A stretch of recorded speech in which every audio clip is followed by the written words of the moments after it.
George W. Bush. Good job. Really good. Appreciate you coming in today. Thank you all.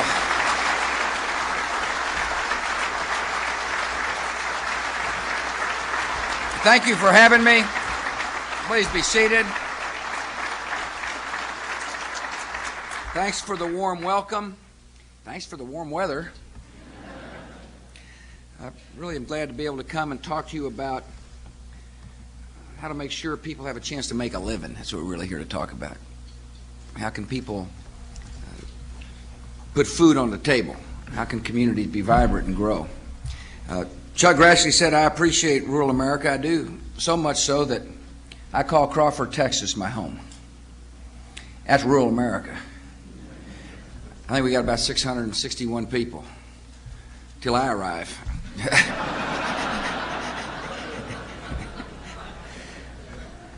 I appreciate the Federal Home Loan Bank of Des Moines for hosting this. I know we've got people from states other than Iowa, like Missouri, Minnesota, South Dakota, North Dakota. Glad you all are here.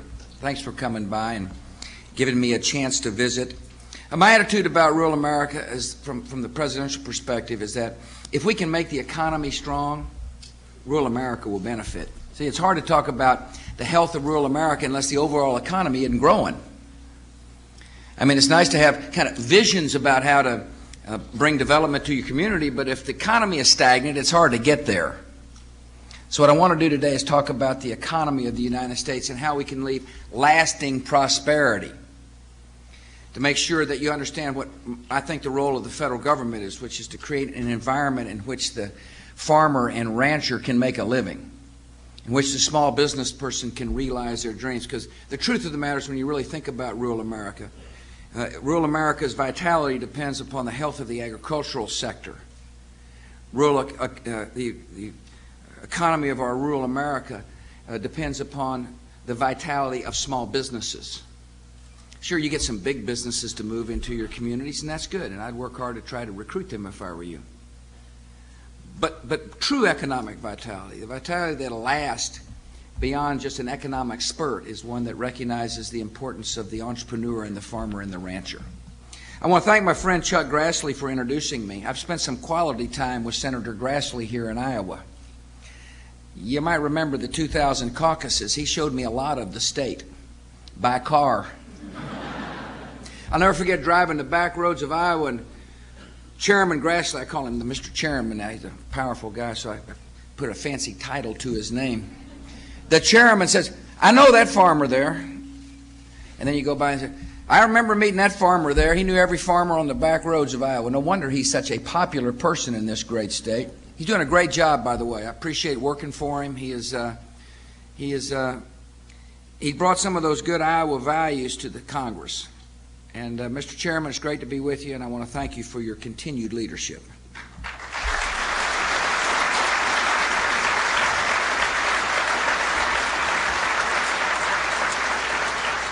I also had the honor of meeting Randy Newman. I want to thank Randy for being the chairman of the FHLB Board of Directors. I want to thank the members of the board who are here as well, and associate members from around the Midwest. I had the honor of landing at the airport and also being greeted today by the other senator from the state of Iowa. Senator Tom Harkin is with us. Mr. Senator, thank you for your hospitality and your graciousness for coming out to the airport. I'm pleased you're here. I thank Congressman Tom Latham, as well as Congressman Leonard Boswell. Boswell made sure I knew that I was in his district. I want to thank both members of the Congress for serving your state. I want to thank, I'm a member of the ex-governors club. Those were those of us who were fortunate to be governors of a state. I'm a member, proud alumnus. I see another member of the ex-governors club with us today. That would be former Governor Bob Ray of the state of Iowa. Good to see you, Bob. Thank you for coming.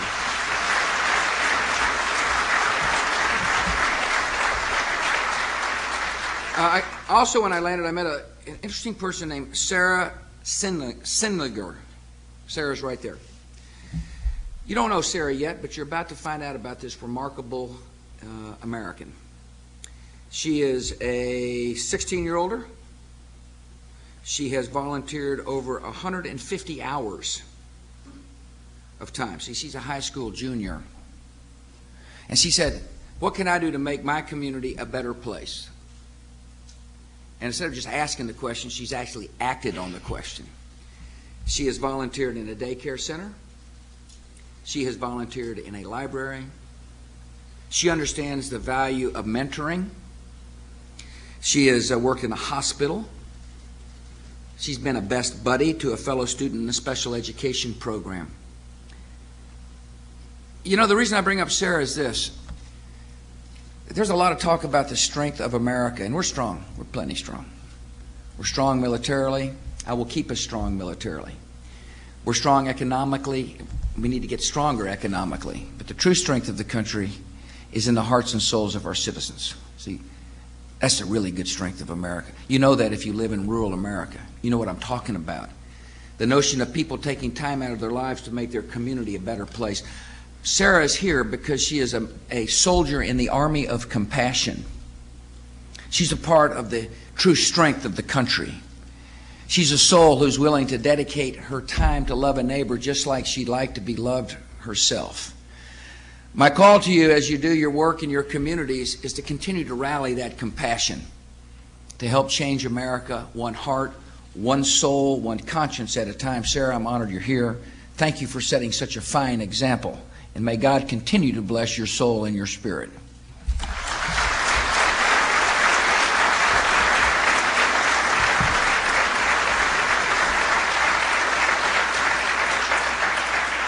It is nice of you all to welcome somebody from the federal government on tax day. There's a lot of people filling out their taxes, put in their taxes today. Laura and I put in ours a little early.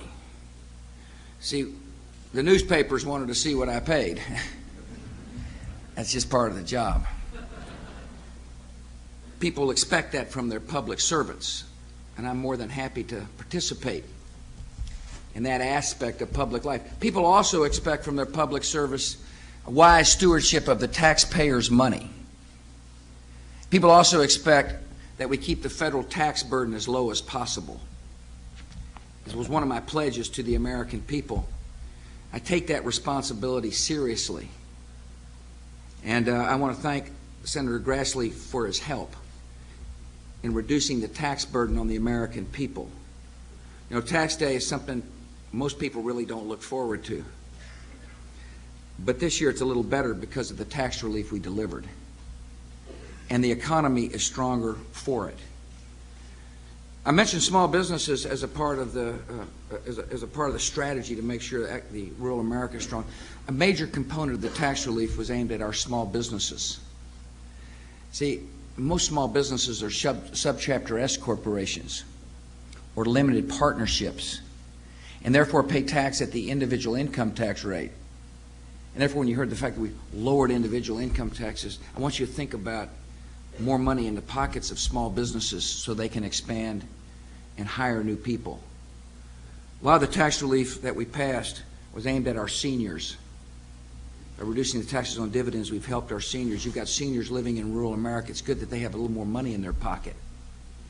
A lot of the tax relief we passed was aimed at people with children. We've raised the child credit to $1,000. Some of the tax relief we passed was trying to mitigate the effects of the marriage penalty. It didn't seem like make much sense to me that we would tax marriage in a country where you're trying to encourage marriages and stable families. Now, the tax relief we passed is helping to drive the economy forward, and it came at about the right time, just the right time for that matter, because we're emerging from a period of incredible economic challenges. Rural America has been challenged economically, just like the rest of America has been challenged economically. We went through a recession. Recession hurt. It hurt in all sectors of our country. Recession means that we had negative growth for 3 quarters. Negative growth meant it was hard for people to find work. Negative growth meant it was hard to be optimistic about the future. And yet we overcame that recession. I will argue that the tax relief made the recession one of the most shallow in American economic history. Right after we started recovering from that, we got attacked. The attacks hurt us all. The attacks on America hurt every single American. The attacks on America hurt our economy. We lost nearly 1 million jobs in just 3 months after September the 11th, 2001. Some of those jobs were in rural America. It also affected our way of thinking about the world. We grew up thinking that oceans could protect us. We learned a horrible lesson on that day, that we were no longer immune from threats that might be gathering overseas. I vowed that day that I would take whatever action was necessary to stay on the offensive, to protect America. We'll do everything we can at home to protect us, but the best way to secure the homeland is to bring the killers to justice, one person at a time. And that's exactly what the United States of America will continue to do.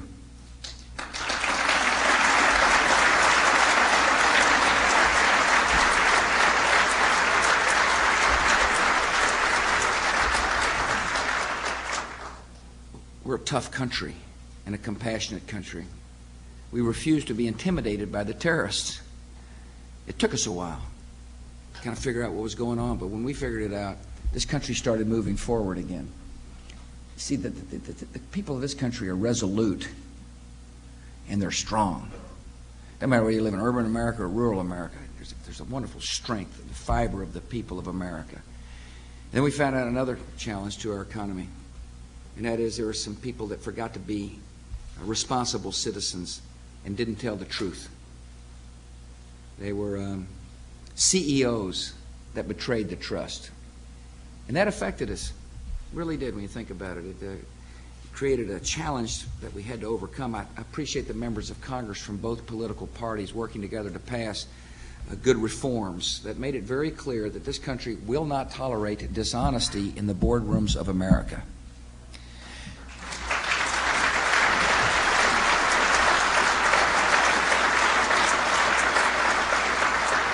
I think the American citizens now believe that the laws we passed are beginning to work. After all, you're looking on your TV screens and seeing some of those who betrayed the trust being held to account. And then, as you know, I made a difficult but necessary decision to help defend America and make the world more peaceful. One of the lessons of September the 11th is any time an American president sees a gathering threat, we must deal with it. We must take it seriously. I saw a threat based upon intelligence in the form of Saddam Hussein. The Congress, by the way, looked at the very same intelligence and saw a threat. The United Nations Security Council looked at the same intelligence and it saw a threat as well. I went to the UN, as you might remember, and said there is a threat. September the 11th changed. Saddam Hussein it must be viewed in a different light, at least from the American perspective, than before. He's a serious threat to us. I based that upon the intelligence, but also upon the knowledge that he had used chemical weapons against his own people, the knowledge that he was paying for suicide bombers to go kill, the knowledge that he hated our country. So I called the United Nations, and at the United Nations I called for them to collectively deal with the threat. And they agreed to. In a unanimous decision, they said this man is a threat. They passed a Security Council resolution that said disarm or face serious consequences. Now, anytime an American president says disarm or face serious consequences, the American president better mean it. When the commander-in-chief speaks for the country, I believe the person ought to speak clearly and mean what he says. And so I echoed those sentiments as well. I said, Mr. Saddam Hussein, disarm or face serious consequences. He chose not to. He defied the world again. Given the lessons of September the 11th, I was faced with a choice, either to trust the word of a madman, a tyrant, a dictator, or defend the country. Given that choice, I will defend America every time.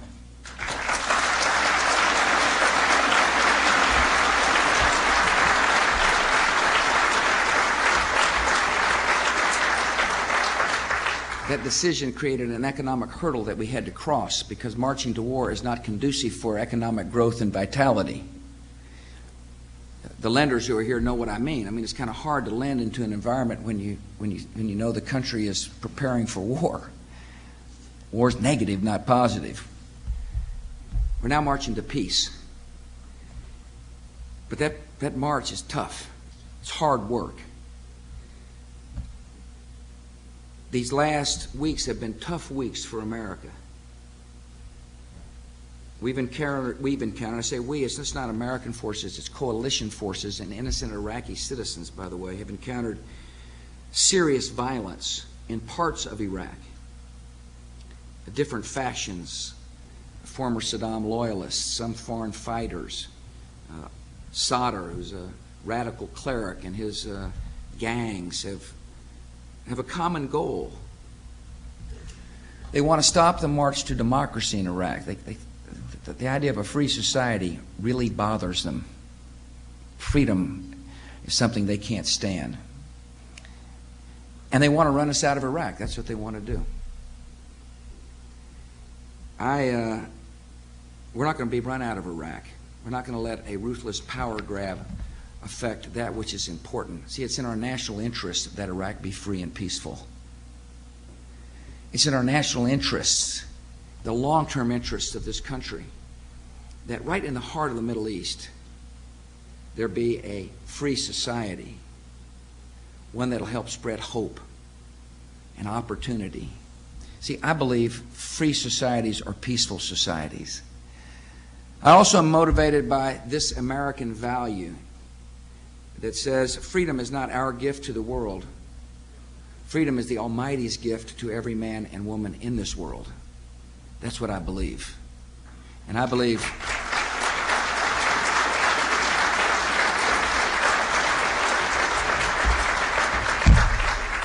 Iraq will either be peaceful and democratic, or it'll be a source of violence, a source of instability, a source of hatred, and a threat to free societies. I am proud of those who have served our nation and are serving our nation. Our military is doing incredibly good work. They've been given a hard job.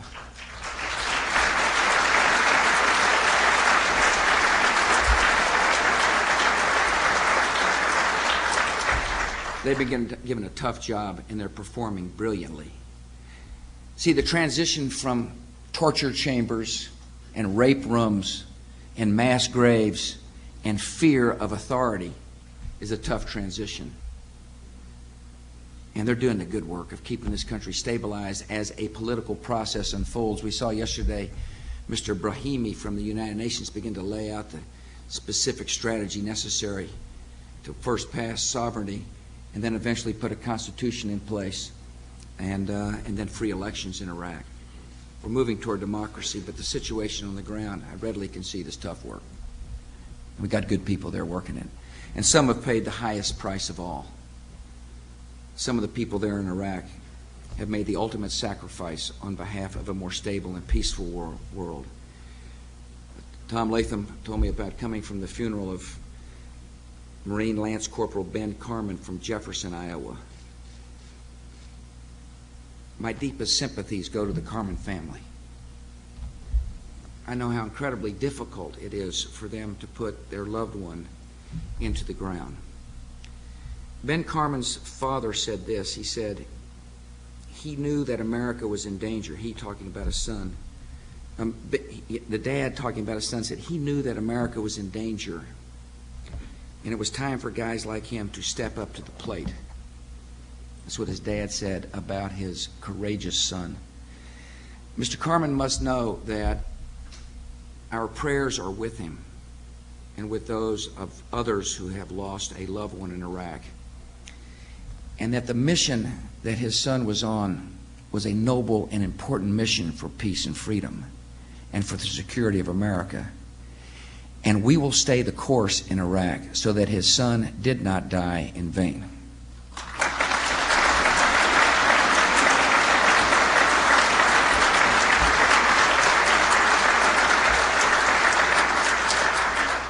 We've overcome a lot of challenges when you think about it. Rural America has overcome a lot of economic challenges.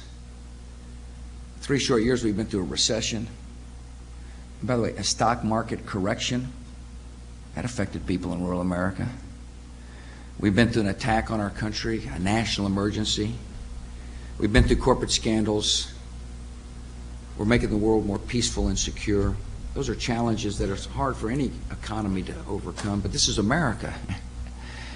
It's a country that's full of vibrancy, vibrant people. The entrepreneurial spirit is strong, and I intend to keep it that way. Tax relief helps. Here on tax day, we can say that by cutting taxes, we helped the entrepreneurial spirit of both urban and rural America. And the facts bear me out. Economic growth in the second half of 2003 was the best in nearly 20 years. Of course, things are improving. More manufacturers are seeing rising activity than any point in about 2 decades. Inflation is low. That's good for rural America. Interest rates are low. That's good if you want to buy a house.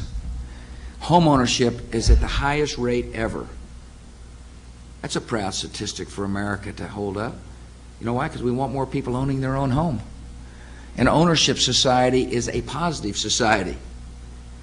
When people own something, they have a vital stake in the future of our country, whether it be in rural America or urban America. There was good confirmation last month about the strengthening economy. We created 308,000 new jobs in March, 750,000 since August. That's positive. People are getting hired. People are going back to work. The unemployment rate in Iowa is 4.1%. That's below the national average. I'm sure there's pockets of unemployment that are higher than that. But overall, this state's unemployment rate is better than the nation, which is a credit to the entrepreneurs of the state of Iowa, and the entrepreneurs, by the way, of other states here as well. You're doing well, and I appreciate that. My job is to make sure that the environment is such that you can continue to do well.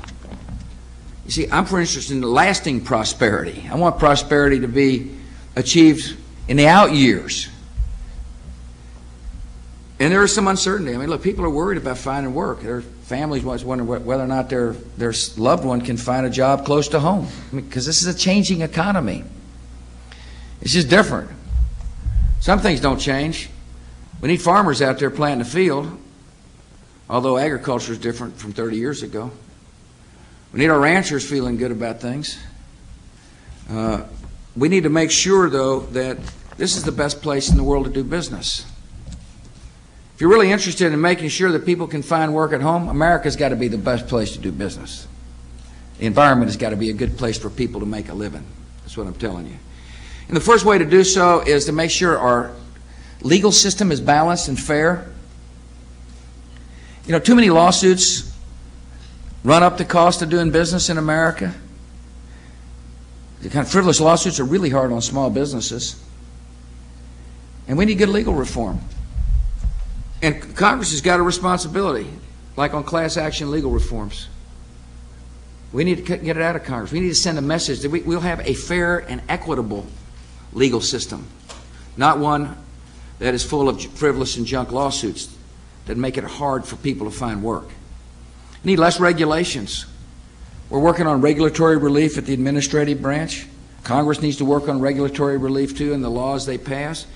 You know, I wish I could say that every single form that people were required to fill out was read in Washington or in Des Moines or anywhere else where there's a state house. I don't think so. We need to streamline these regulations. We don't need our small business people spending enormous amounts of time filling out forms that don't get read. We also need to make sure that we can help make sure health care is accessible and affordable. The rising cost of health care makes it difficult for people to employ people. It's hard on small businesses. I'm telling you, it's hard on rural America. And you know what I'm talking about. So we passed some good laws that allow for health savings accounts, which are an imaginative way to help control the cost of health care for individuals and small businesses and farming families. Congress needs to pass association health care plans that allow small businesses in rural America to pool their risk with other businesses, perhaps in urban America, so that they get the same purchasing power that big businesses do in the marketplace. It's a smart way to make sure that the rural economy stay healthy so that your small businesses out there are able to find affordable health care. I appreciate Senator Grassley working with me on Medicare reform in order to make sure health care is available. The Medicare reform package we worked with emphasis on rural hospitals made a difference and will make a difference in the health care in rural America. A vibrant rural America must have the ability for people to find health care. And the Medicare reforms are going to help a lot. As well, I appreciate Congress working on community health centers. These are places where people, low-income people, can find primary care so they're not using the emergency rooms of urban or rural hospitals. And there's just practical things we can do to make sure that the economy stays strong, people can find work, the rural economies are vibrant by dealing with health care. I'm not going to allow the health care system to be federalized. I think that would be a terrible mistake to have a federal delivery of the health care.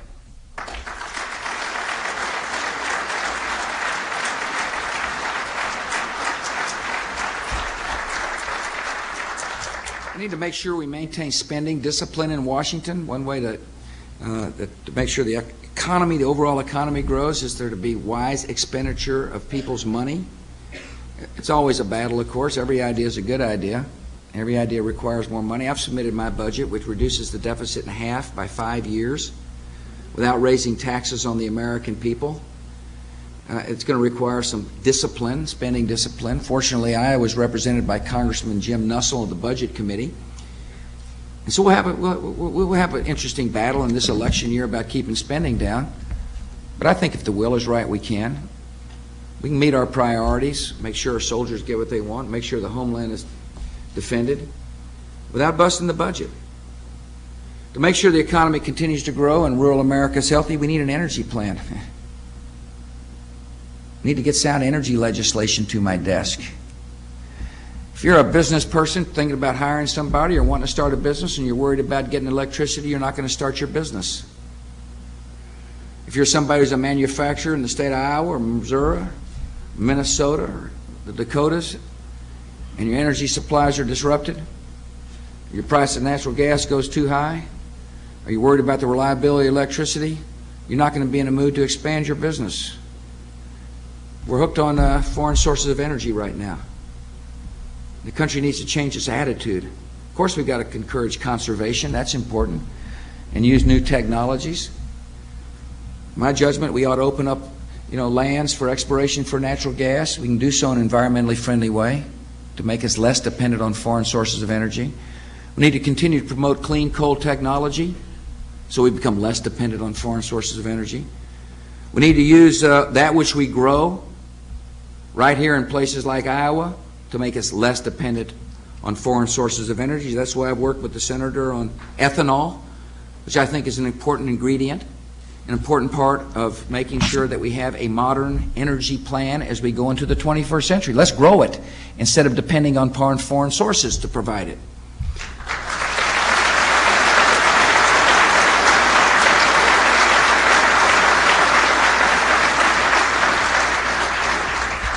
I hope I can get an energy bill to my desk. It'll be good for rural America if I do so, when I do so.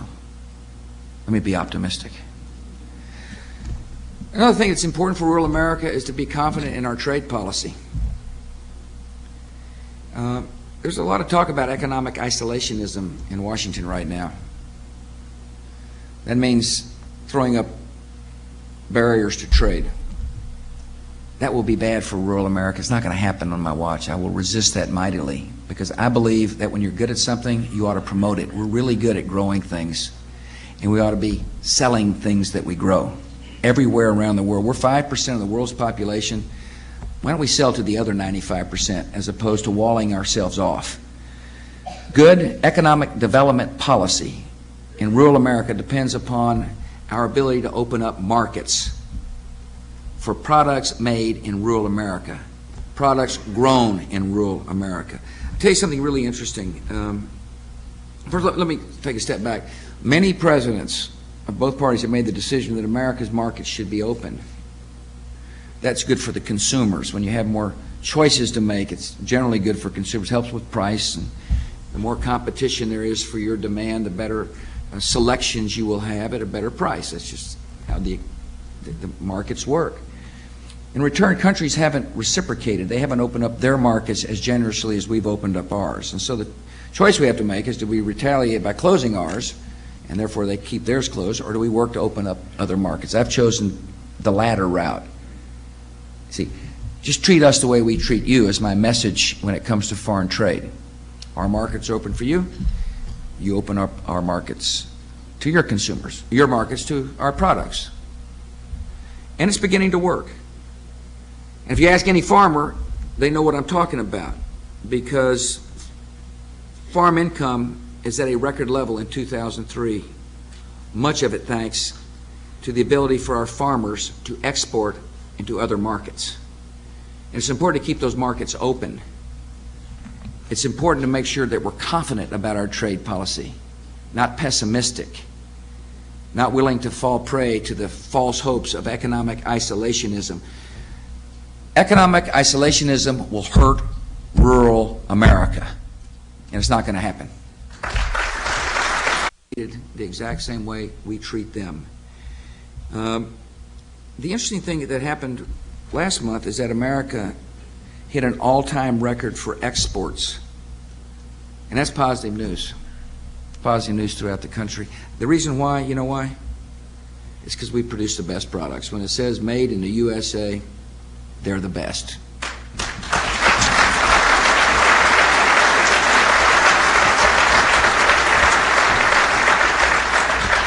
One of the great challenges we have is to make sure our workforce is trained for the jobs of the 21st century. Make sure people growing up in rural America have got the skills necessary to become employed in the jobs that'll be available as we move into the 21st century. The Workforce Investment Act needs to be reformed in a positive way so that people are trained for jobs which actually exist. And one of the great strengths of our country is the community college system, and it needs to be utilized in an effective, smart way to combine those who are looking for workers and those who want to work with a place in order to learn the skills so they can get hired. That sounds pretty simple, but sometimes the system doesn't work that way. So I've laid out a Jobs for the 21st Century program that really utilizes the community college system in a way that I think is strategically important to make sure people get the skills. Listen, you hear a lot of talk about productivity. That means that one worker can produce more goods or services than before. We want people to be more productive, and oftentimes the way that that has to happen is through education. There's plenty of ways for people to find money to help with the education.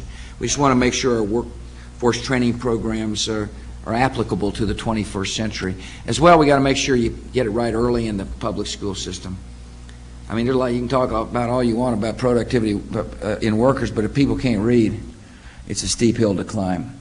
And I know in Iowa you do a great job at your public schools of holding people to account, of measuring so that you can determine whether or not your curriculum's working or not. And that's important. It's important in rural America as well. It's important to make sure that you set high standards. You challenge what I call the soft bigotry of low expectations. You expect nothing but excellence for every single child being educated in any public school across the state in which you live. That's the spirit behind the No Child Left Behind Act, and it's going to make a difference.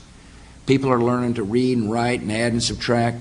We've got a kind of a flaw in the pipeline in some places where the accountability hasn't kicked in soon enough. And so we've got some intermediate measures that I'd like for Congress to support me on, so that there's intensive reading and math for junior high and high school students. Because we got to solve these problems early before they're too late, and make sure that the workforce training programs are relevant. You know, I think one of the interesting things for rural America is going to be the spread of broadband technology. It's going to really change much of the way that education can be delivered, or health care can be delivered. It's an exciting opportunity, an exciting moment for people who live in rural America. The objective of this administration is to make sure that every American has access by the year 2007, and shortly thereafter have more than just one deliverer of broadband. In other words, you got choice. Rural America needs just as much choice as urban America does in order for the consumers to benefit. I see people nodding their heads as leaders in your communities. This is going to be a fantastic opportunity for you. The government's job is to make sure the regulatory environment is such and the taxing environment is such that broadband spreads as quickly as possible all throughout the country.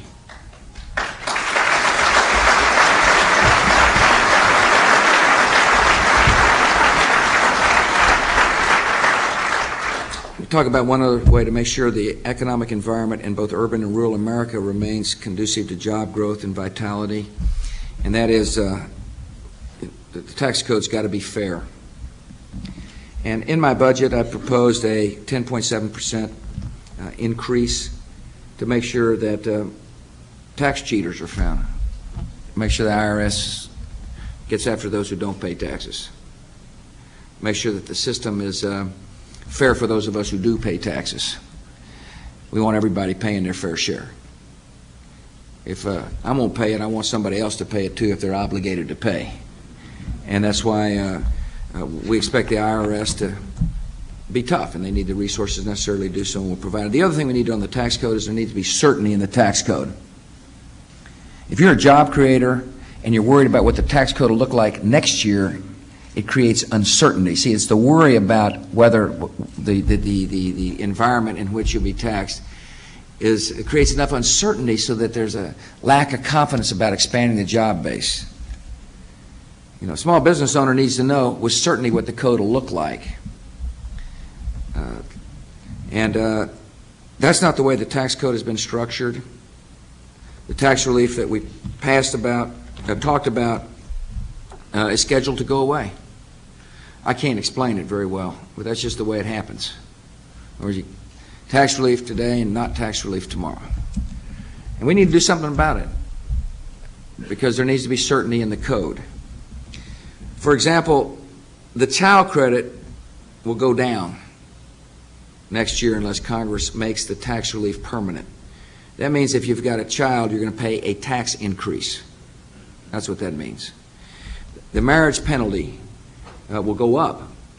Once again, the tax code will say, you know, it's great that you're married, but we're going to penalize you for it.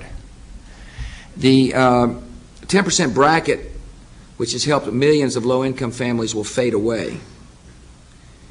And I think Congress needs to make it permanent. I think Congress needs to make all aspects of tax relief permanent. See, I think the uncertainty in the tax code is going to make it difficult for us to confidently move out into the 21st century. Now is not the time to be raising taxes on hardworking people.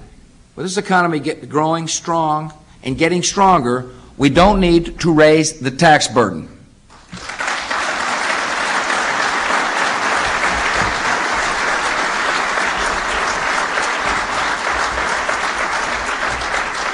I had the honor of meeting some of your fellow citizens prior to coming in here. There's 3 examples, and I hope these examples will help people understand why I'm insistent upon making the tax relief permanent. It'll help.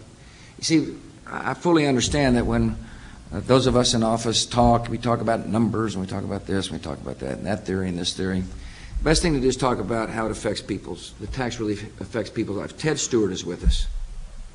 He's an entrepreneur. He owns a company called Architectural Arts. They do custom mill and cabinetry work in Des Moines, Iowa. He is what we call a subchapter S corporation. That means they pay tax at the individual income tax level. So when you hear, tax on the rich, that's his company. He's part of that tax on the rich part. He is most new jobs in America are created by small businesses. 70% of new jobs in this country are created by entrepreneurs like Ted. Ted has added 20 workers over the past 2 years. That's a really healthy sign. See, when you got a guy like Ted, who's an entrepreneur, who's willing to add workers, it's a sign that there's a vibrancy. He said that without the tax relief, he wouldn't have hired as many. See, the tax relief went into Ted's small business coffers, the individual tax cuts. When you hear that we cut the individual rates, it really helped his business. And with that money, he had confidence to expand. He said taking tax relief away from businesses like Ted's means that small businesses won't be allowed to grow. He said it allows us to grow the business more quickly. That's what Ted said when he talked about the tax relief. It allows us to grow the business more quickly, which means somebody is more likely to find work. Congress should not penalize the entrepreneurial spirit by raising the taxes on Ted.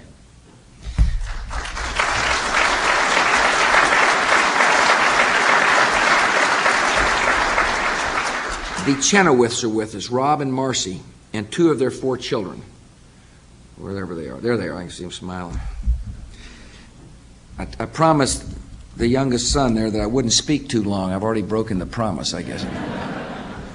The lad's about to doze off.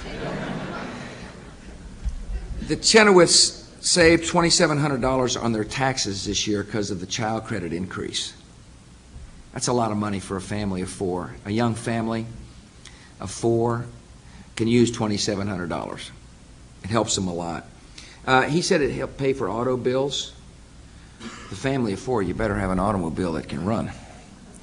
He said it helped them take a trip, which is good. And by the way, when you take the trip, you might go to a motel during the trip, in which case the person at the motel is, receive some business, which means that the person working at the hotel might more likely keep his or her job. He also put more money aside in his retirement plan at work. He's beginning to do his duty as a citizen to save for his family's future. The tax relief matters. If Congress does not make the parts of the tax code that are set to expire permanent this year, his taxes will go up by $1,300. That's the reality. So when you hear us talking about making the tax cuts permanent, think about the Chenoweths. By not making it permanent, we're taking money out of their pocket. We're making it harder for them to raise their children. We're making it harder for this good family to realize its dreams. And finally, I met Jim and Ann Sage from Waterloo, Iowa. I remember the time Chuck and I were laughing about this during the 2000 caucuses. I was going to give a speech in an elementary school in Waterloo, and they had the heat cranked up pretty high in the elementary school cafeteria. By the time I got there, some people were pretty wobbly. And I got up there and started to speak, and a lady dropped out over there. About a third of the way to the speech, another one hit the deck. I tried to blame it on Senator Grassley, but I was the only one talking at the time. But anyway, these good folks are from Waterloo. They are a 9th generation farm family. 9th generation, it goes way back in Iowa history. He wants his children to be the 10th generation to farm. It's a great Iowa tradition, and it's a great Dakota tradition. It's a great Missouri tradition among the farmers, and a great Minnesota tradition for families to take over the farm. That's what the Sages want. After all, it's their asset, isn't it? It's their farm. It's nobody else's farm. They ought to be able to leave their farm to who they want to leave their farm to without the interference of the federal government. The death tax is bad for economic development in rural America because it's bad for small business owners and farmers. We put the death tax on its way to extinction, but unfortunately, in the year 2011, it comes back to life. Now, it's time to plan. If you're involved with the economic development in rural America, you better be planning about things that will affect economic development in rural America. And one of the things that will affect it is for the death tax to come back to life.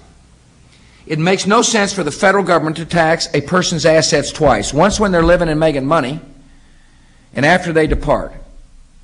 The death tax is bad for rural America, and Congress needs to make it extinct forever.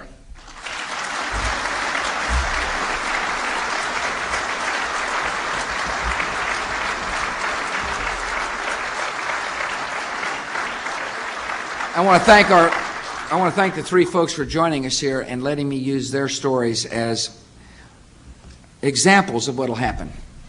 What will happen if Congress doesn't do the right thing. Let me conclude by also talking about a contribution that rural America makes that's important for the future of our country as well. It's the spirit of rural America. I oftentimes talk about the need to change this culture of ours in America from one that has said, if it feels good, why don't you just go ahead and do it? And if you've got a problem, blame somebody else. To a culture in which each of us understands we're responsible for the decisions we make in life. And it's changing. The culture is changing in America. A lot of it has to do with the culture of rural America, a culture based upon faith and family. When I say responsibility, here's what I mean. I mean, if you're a mother or a father, you're responsible for loving your child with all your heart. That's your responsibility. I think people in rural America understand that well. I think it's a part of the culture of rural America. If you're in rural America or anywhere in America and you're worried about the quality of the education in which you live, you're responsible for doing something about it, see? Don't hope the faraway government in Washington solves your problem. Do something about it. Work with your teachers and thank your teachers and get involved so that the quality of the education is what you want it to be. Of course, you know I'm going to say this, but if you're a CEO in corporate America, you're responsible for telling the truth. That's part of what I mean by ushering in a responsibility era. You're responsible for telling the truth to your shareholders. You're responsible for telling the truth to your employees. You know, you oftentimes hear a talk about neighborliness in rural America, neighbors caring for neighbors. Part of a responsibility era is a neighbor loving your neighbor just like you'd like to be loved yourself. That's part of the responsibility era as well. Rural America provides such strength to the American culture. It's a part of helping a culture shift to the better so that America can realize its full potential. Every citizen can be hopeful about the future. It's happening. It's happening in this country, and I want to thank those of you who are part of making sure that the economy is strong in rural America, making sure the spirit of that important part of our country remains vibrant and hopeful and healthy. We've overcome a lot in America. The reason we have is because the people of this country are fabulous people, strong hearts, good souls, and hopeful characters. God bless you all.